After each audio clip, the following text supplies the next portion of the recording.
una época realmente emocionante a nivel de robótica y a nivel de la revolución, ¿no? De la cuarta revolución industrial y todo lo que comporta, todo el Big Data, el IoT, la robótica colaborativa, la robótica móvil, va sonando ya sobre la robótica de servicio también. Al final vivimos una época que es realmente apasionante para los que estamos en el sector de manera vocacional, ¿no? Pero todas estas nuevas tecnologías finalmente llegan a fábrica y al final tienen que ser seguras y se tienen que integrar en base a un marco legal que tenemos siempre en industria. Entonces, nuestra misión en esta parte, en la robótica, es ayudar a los usuarios finales, OEMs, integradores, a que estas tecnologías y estas nuevas líneas de robótica lleguen a industria y se utilicen de manera segura y cumpliendo los requisitos que tenemos en forma de normas. Si continuamos con la historia de la robótica, como todos sabéis, en el siguiente slide veremos, pasamos de una robótica totalmente cerrada, las típicas líneas de soldadura, de estampación, de pintura, donde tenemos robots muy grandes, totalmente vallados. Poco a poco fuimos abriendo las células gracias a la evolución de los sensores de seguridad, como barreras ópticas, escáneres y demás, y también a la evolución de la robótica. La robótica y las funciones de seguridad que integra un robot también han ido evolucionando durante todo este tiempo. Esto nos ha llevado de tener células totalmente separadas entre robot y persona a tener células colaborativas, como podemos ver en el siguiente slide. Entonces, ahora en las células colaborativas trabajaremos codo con codo junto a un robot colaborativo, muchas veces sin ningún otro dispositivo de seguridad instalado. Entonces, la seguridad estará en el cobot y en la aplicación. Entramos en la robótica colaborativa. En el siguiente slide, como mencionaba en el inicio, pasamos ya también a la robótica móvil. Poco a poco, este tipo de máquinas van llegando también a industria y los vamos encontrando en el suelo industrial. Vamos colaborando, cooperando, vamos trabajando con este tipo de nuevas máquinas, que en este caso, además, puede ser un robot montado encima de una plataforma moviéndose libremente por planta y navegando incluso libremente, ya no filoguiados, ¿no? Son más tecnologías que nos van llegando. Ya para acabar, mencionaba también la robótica de servicio. La robótica de servicio poco a poco va llegando a nuestra sociedad y algunos de estos robots de servicio y empresas que hacen robots de servicio también quieren acabar de introducirlos en industria o tienen clientes potenciales en industria. Entonces, el marco legal, siempre que vayamos a industria, será siempre el que tenemos de marcado CI de directiva de máquinas. Para concluir, son tres con fuerza en nuestra vida diaria, en nuestra vida laboral, y tenemos que garantizar que estas se implantan de manera segura y se utilizan correctamente. ¿Qué nos abre todo este marco? En la siguiente slide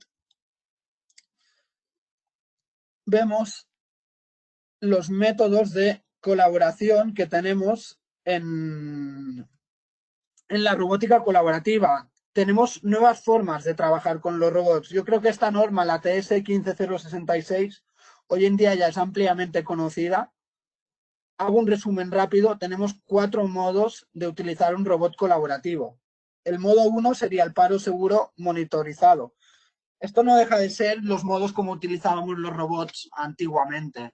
Simplemente que ahora lo podemos tener totalmente abierto. Se basa en que cuando me acerco al robot, cuando la distancia de seguridad mínima no se cumple, paro el robot. Entonces aquí lo que haríamos es una colaboración secuencial, ¿no? Entro, paro el robot, hago mi tarea, salgo, robot continúa. Guiado manual. Este modo ya lo habréis visto en los robots colaborativos también. Es cuando lo cogéis del flange o de la herramienta y lo movéis manualmente. Algunos tienen un botón en el propio flange, otros la propia función de detección de colisión ya se utiliza. Al final, en lo que se basa este método es en mover el robot manualmente, que el robot se vaya moviendo en base al vector de fuerza que le vas introduciendo, que le vas aplicando en el flange de la herramienta.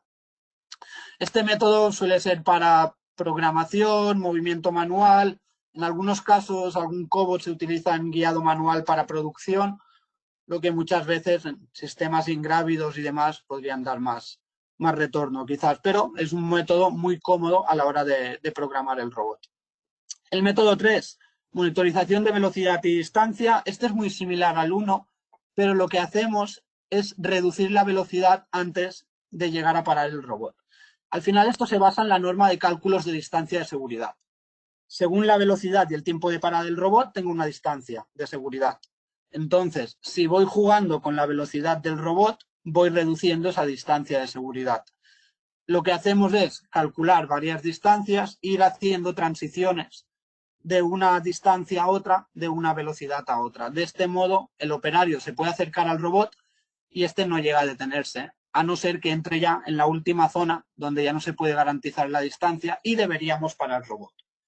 Y el método 4 es el que la mayoría pensamos cuando vemos un robot colaborativo, que es la imitación de potencia y fuerza. Este es el método, digamos, colaborativo puro, en el que yo puedo estar al lado del robot trabajando conjuntamente y el robot no tiene que estar detenido. Ahí, ¿cuál será el requisito? El requisito y el riesgo, como ya podéis suponer, es el impacto de robot, herramienta o pieza a persona. Entonces, lo que tendremos que validar y lo que tendremos que garantizar con el marco legal actual es que este impacto es seguro. Si pasamos al siguiente slide, ¿qué nos conlleva esto? Nos conlleva que en la evaluación de riesgos tenemos nuevos peligros y nuevos aspectos que tenemos que mirar al integrar un robot y una aplicación robótica para reducir al mínimo todos estos peligros y tenerlos controlados. Cuando hablábamos de un robot industrial, la evaluación de riesgos no iba en tanto detalle como tiene que ir una evaluación de un cobot, porque normalmente la medida principal de reducción del riesgo en un robot industrial era el vallado y separar totalmente al operario. Con esa medida ya cubríamos casi todos los ejemplos de peligros que podéis ver ahora en pantalla. Ahora vamos a estar al lado del robot colaborando, por lo tanto, hay una serie de impactos que tenemos que tener en cuenta en la evaluación de riesgos y tenemos que instaurar medidas para que estos impactos sean seguros para el operario, como puede ser el impacto con la pieza que veríamos arriba a la izquierda, el impacto cuasi estático con el robot atrapándome con una estructura, ojo con la proyección de pieza, proyección de herramienta, tenemos las células abiertas. Puedo llegar a poner la mano en la herramienta cuando ésta está cerrando para coger pieza o para hacer proceso en pieza. Entonces, toda esta serie de peligros los tenemos que considerar en la evaluación de riesgos y se tienen que poner medidas para que estos peligros se reduzcan a un valor de riesgo prácticamente residual. En el siguiente slide podemos ver la definición básica de estos requisitos. En la izquierda tenéis el requisito básico que debe cumplir un robot colaborativo en método 4, en método colaborativo puro. Se basa en la energía transferida de una parte móvil a una parte que ahora consideramos quieta, operario. En las futuras normas y las actualizaciones de normas se tendrá en cuenta también el posible movimiento de operario. Actualmente, lo que consideramos es que en caso de impacto entre robot y operario, se transfiere una energía a esta persona. En la parte izquierda podemos ver el gráfico verde. Esta energía, este impacto, se divide en dos regiones. El primer medio segundo sería la región cuasi estática y a continuación sería la región transitoria. Un impacto cuasi estático es aquel que me atrapa normalmente. Por ejemplo, me da un impacto en la mano al ir a coger pieza y me atrapa la mano entre pieza y herramienta o entre mesa y herramienta. O me da un impacto en el pecho y me atrapo con un elemento estructural.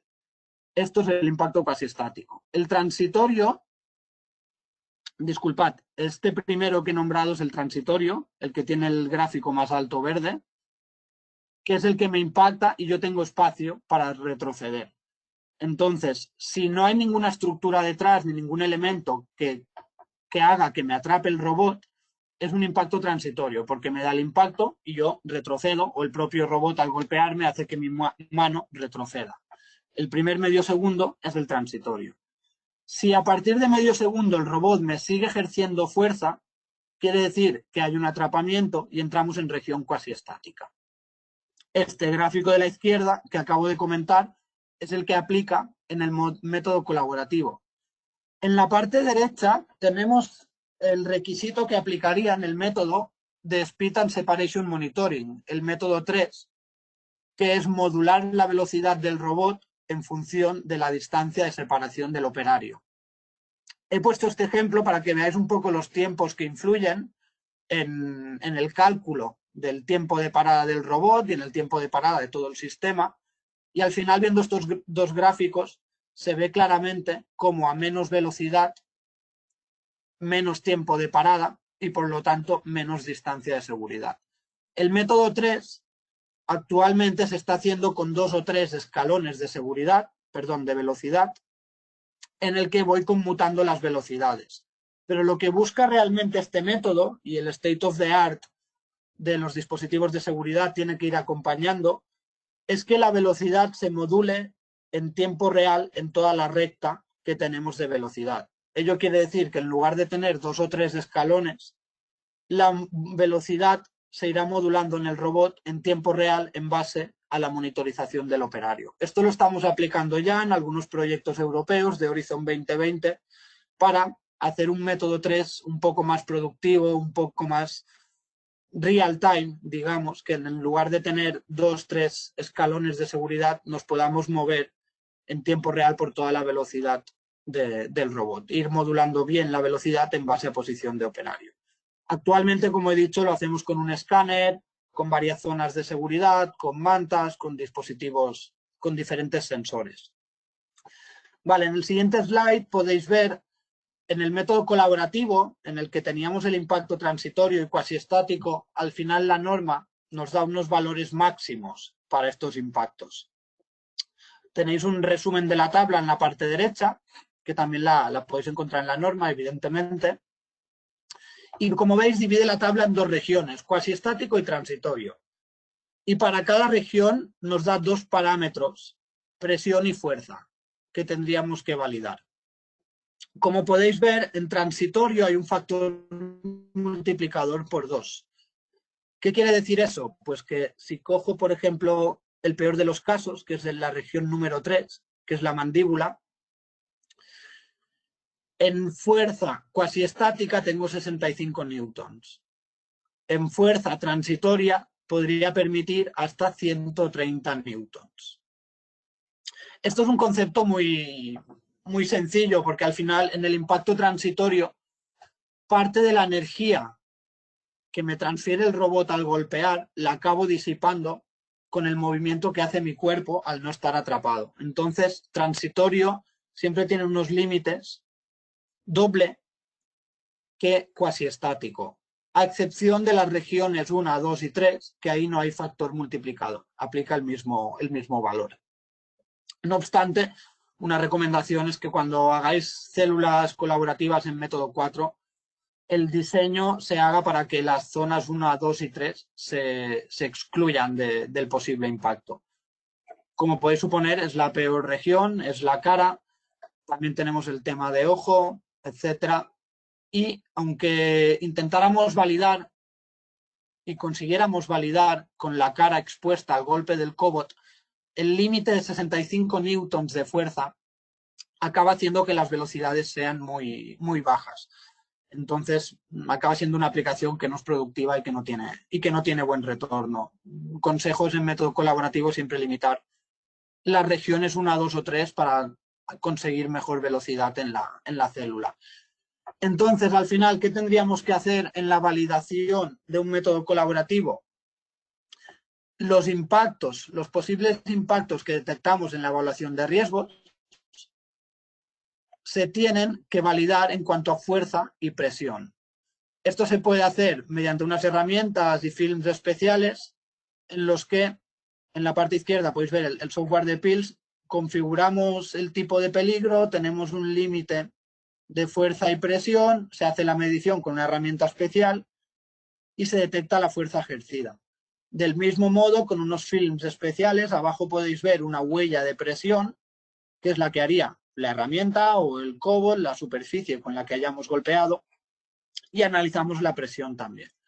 Al final, validar un método colaborativo con el marco legal actual y con la norma en la mano, se basa en garantizar que estos impactos no superen estos valores de fuerza y presión al operario. Por ahora, la única manera de garantizar que el impacto es seguro son estos valores límite que nos da la 15066. Y aquí es donde tendríamos que entrar a validar estos impactos. También con el propio diseño de la célula, el cómo montéis el robot, el qué volúmenes seguros le hagáis al robot de zonas donde puede trabajar y no puede trabajar. Un buen concepto de seguridad de la propia aplicación hace que muchos de los impactos ya los estemos eliminando por diseño. Entonces, hay que hacer un buen concepto de seguridad para parametrizar bien el robot y, en caso de tener elementos externos, ubicarlos bien y eliminar por diseño todos los impactos robot-persona que se pueda. Los impactos que queden y no se puedan eliminar por diseño se tienen que validar de acuerdo a estos valores límite. Esto es un poco el método de validación del robot colaborativo sin seguridades externas, en método 4, en método colaborativo puro. También tened en cuenta cuando hagáis diseño de estas células, aquí veis la huella de presión, como podéis imaginar, la propia pieza, herramienta, etcétera, como más pequeñas sean las posibles áreas de contacto que golpeen a una persona, más peligrosa es esta área para la persona y más difícil de validar va a ser. Porque habrá puntos en los que la presión será muy alta. Luego se acaba mirando presión media, presión máxima, vemos la huella de presión, cómo ha evolucionado, etcétera. Pero es una recomendación el que protejáis todas las herramientas y partes de la aplicación que pueden ser punzantes. Vale, en el siguiente slide veremos, esta era la introducción a lo que es los requisitos del método colaborativo y de los robots colaborativos, que no dejan de ser un producto industrial que utilizaremos en fábrica. Por lo tanto, el marco industrial es el mismo que el de cualquier máquina industrial. El fabricante es el responsable del marcado CE, de la Directiva de Máquinas 2006-42CE. Tiene su Real Decreto en España, el 1644 creo. Y luego en el marcado CE el fabricante también garantiza que cumple el resto de directivas aplicables. Casi siempre tendremos la de baja tensión y la de EMC. El usuario que compra una máquina, yo compro una máquina de packaging, un centro de mecanizado, etcétera, yo como usuario le aplico el 1215, lo que es la directiva del uso de equipos de trabajo europea 2009-104C. ¿Cuál es la peculiaridad aquí? La peculiaridad es que un robot no es una máquina y el fabricante de un robot no nos entrega un marcado CE acorde a la directiva de máquinas. El robot es cuasi máquina. ¿Qué quiere decir? Si vamos a la definición exacta de la directiva, es una máquina que por sí misma no puede desarrollar funciones hasta que no se le insertan el resto de elementos, etc. Al final el concepto es que un fabricante de un robot no te puede garantizar que el robot es seguro, porque aún no sabe ni qué herramienta le vas a poner, ni qué aplicación, ni si lo vas a vallar, ni cómo lo vas a utilizar. Entonces, este tipo de elementos se definen como cuasi máquina en la directiva de máquinas. Y en este tipo de elementos es el integrador, el fabricante o el usuario final quien tiene que hacer el marcado CE de la aplicación. Entonces, muchas veces estamos en el lado derecho, ¿no? Queremos ser usuarios, yo soy usuario final, no quiero entrar en temas de certificación, pero al adquirir un robot o un cobot, entramos en tener que hacer el marcado CE. Por lo tanto, también mi consejo siempre es que cuando arranquéis este tipo de proyectos, ya en la fase proyecto tengáis en cuenta la seguridad a nivel de budget y a nivel de diseño, y que en la fase de proyecto ya se esté definiendo quién va a tomar la responsabilidad de marcado CE y quién va a tomar la responsabilidad de la seguridad y de garantizar que se cumplen las normas para poder hacer el marcado CE de la aplicación robótica. Si pasamos al siguiente slide, es un resumen muy resumido del marco legal, ¿no? Entonces tenemos una directiva de máquinas. ¿Y cómo aseguramos la conformidad con esta ley? Si cogemos, la podéis buscar en Google, este nombre mismo, el Real Decreto, es un documento muy generalista, muy ambiguo, muy abierto. La directiva de máquinas no deja de ser un documento legal que pone los requisitos mínimos a nivel legal. es en las normas armonizadas donde se desarrollan los requisitos técnicos. Siempre pongo el mismo ejemplo. Si vamos a directiva y miramos los resguardos fijos, nos dirá se tienen que poner a una distancia adecuada. ¿Qué es una distancia adecuada, no? Depende del suelo industrial que tenga o el espacio que tenga, ¿no?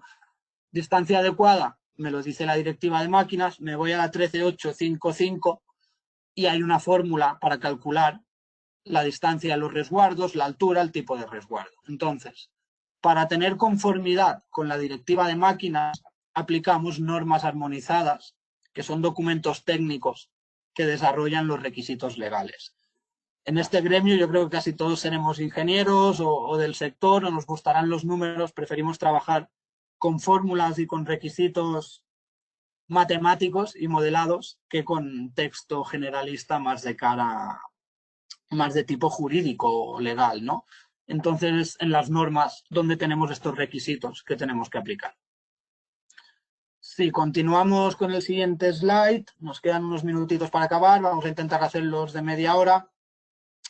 Finalmente, en la línea de lo que comentaba, a la pregunta ¿es seguro un cobot?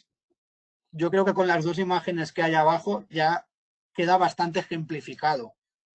Es la aplicación lo que tiene que ser seguro. Yo una misma aplicación con los mejores dispositivos de seguridad, el mejor diseño, el mejor cobot que tengamos en mercado, le pongo un pick and place de cuchillos y esa aplicación no podrá ser colaborativa. Le pongo un atornillado, una soldadura, etcétera, quizás, pero será realmente difícil de validar. Le pongo un pick and place de patitos de goma, que siempre ponemos este ejemplo. La pieza no es peligrosa. Si me impacta la pieza, habrá un peligro, etcétera. Tendré que validar ese impacto. Pero ya podéis suponer la diferencia entre que un robot a 1 metro por segundo me impacte con una pieza que es un patito de goma o me impacte con una pieza que es un cuchillo. Entonces, la seguridad está en la aplicación. Los cobots, como todos los robots, están preparados y tienen funciones de seguridad para garantizar la seguridad, si los parametrizamos bien y hacemos la integración bien. Pero al final, estamos en el marco de cuasi máquina y según cómo utilicemos el robot, según cómo parametricemos sus funciones de seguridad, estaremos cumpliendo las normas o no. A la derecha veis un pequeño resumen de todo el proceso de marcado CE que hay que hacer en cualquier máquina.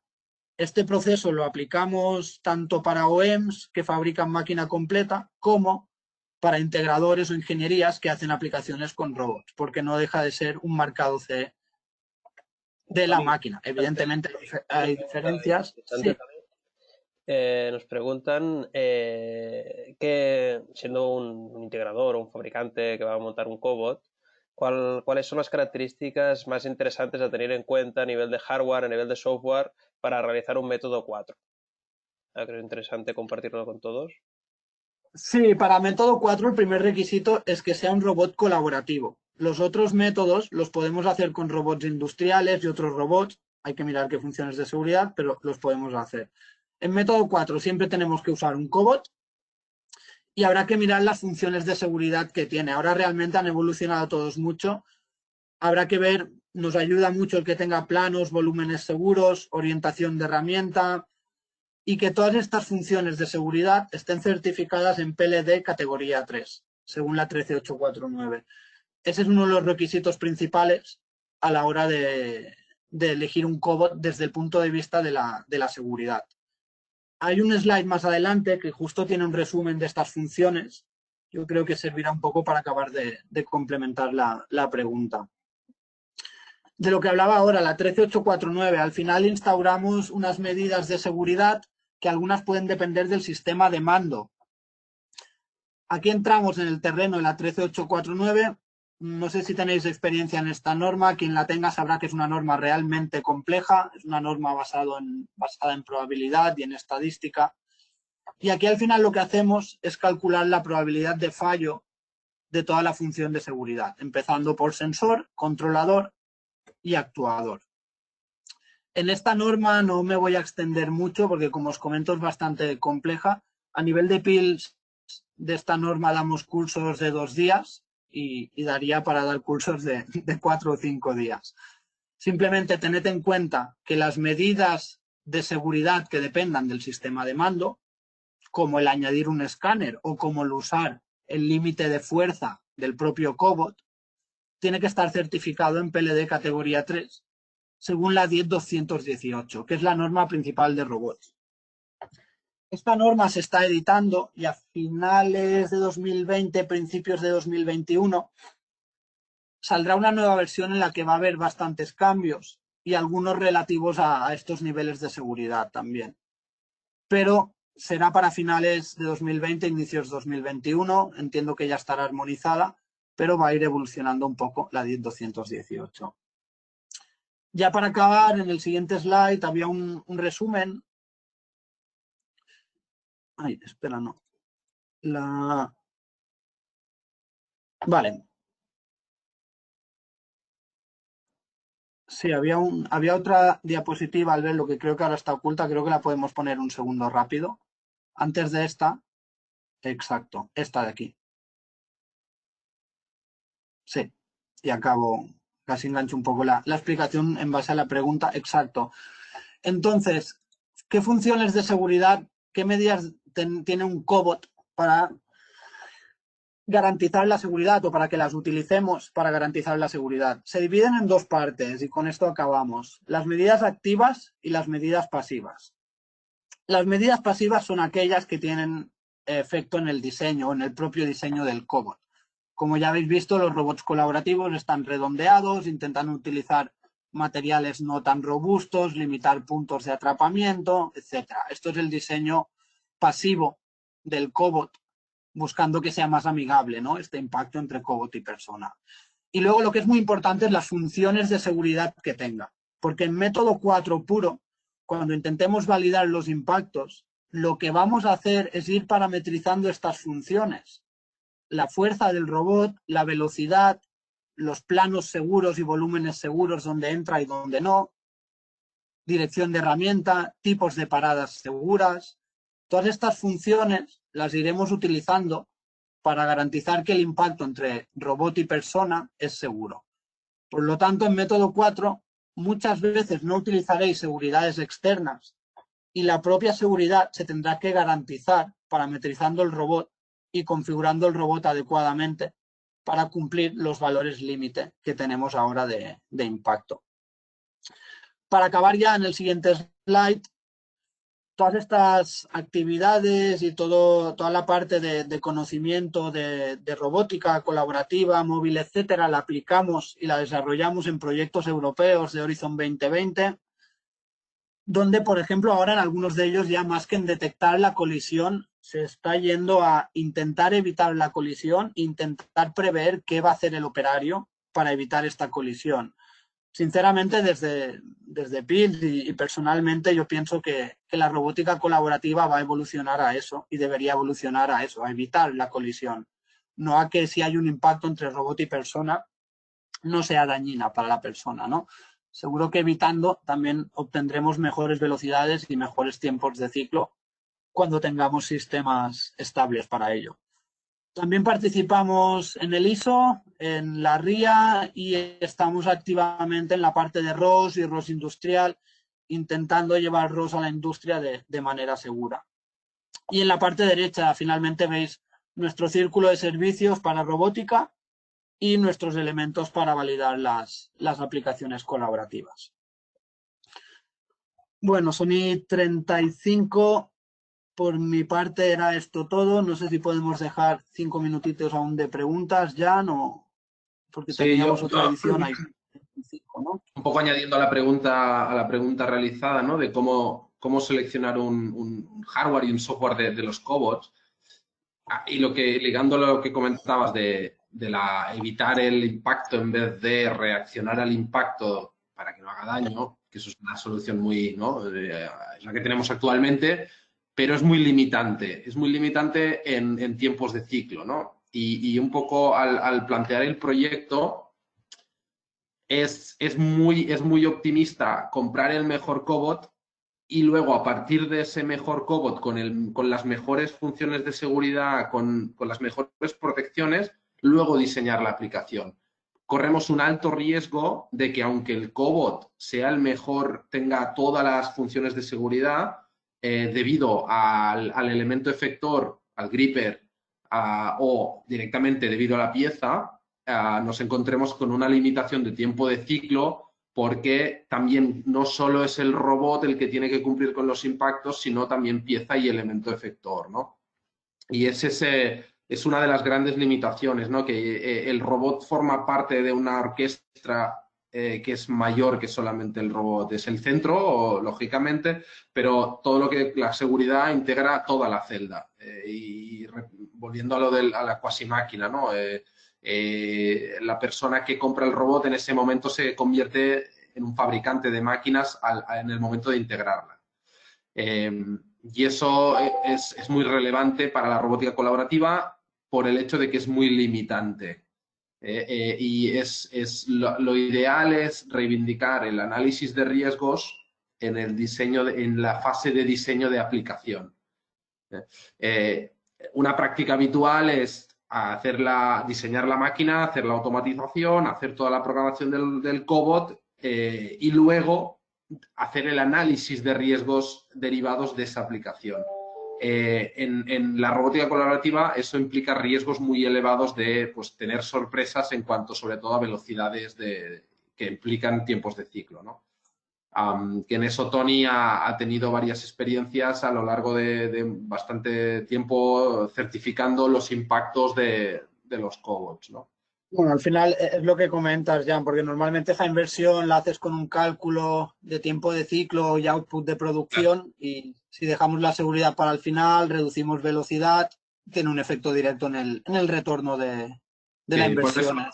Lo habitual es lo ideal, lo que nosotros intentamos, ¿no?, explicar y recomendar fervientemente es que la gente cuente o planifique un análisis de riesgos antes de realizar del diseño, ¿no? O al menos en paralelo con el diseño de la celda. Y en eso pues nosotros podemos ayudar tanto en fase de verificación, una vez la celda ya está instalada, como en fase de diseño, ¿no? Y yo espero que lleguemos más pronto que tarde a sistemas de evitar el impacto. Eso sería lo ideal. Vale, muchas gracias. Sin más, cerraremos la sesión. Muchísimas gracias por vuestra atención. Esperemos que haya sido de vuestro agrado. Es un campo muy amplio, nuevo, van a haber cambios. Bueno, cualquier duda que tengáis, por favor, escribidnos al correo que tenéis en la invitación, que es info@pilz.es, ¿vale? info@pilz.es, y allí os contestaremos las preguntas que tengáis, y si queréis la presentación por PDF os la podemos mandar también. ¿De acuerdo? Pues muchísimas gracias. Pues nada, tenemos otros webinars esta semana, van a haber algunos, están colgados en redes. Si no, os los podemos pasar también. Y nada, animaros a seguir trabajando desde casa. Haremos todos un poco en lo que podamos, ¿no?, para pasar esta situación este túnel tan siniestro en el que nos hemos metido, y esperemos que salir de él pronto, ¿eh? Muchísimo ánimo a todos y os deseo lo mejor. Estamos a vuestra disposición, estamos en casa, o sea que nos encontraremos seguro, ¿no? Nos encontraréis seguro, estamos aquí, no nos podemos escapar. Aquello de estoy de viaje, no. Esta vez esta excusa no aplica, ¿vale? Sí, unos mejor que otros, ¿eh? En Ibiza, Tony. ¿Vale? Venga. Gracias, un saludo a todos. Bueno, muchas gracias. Gracias a todos. Chao. Chao.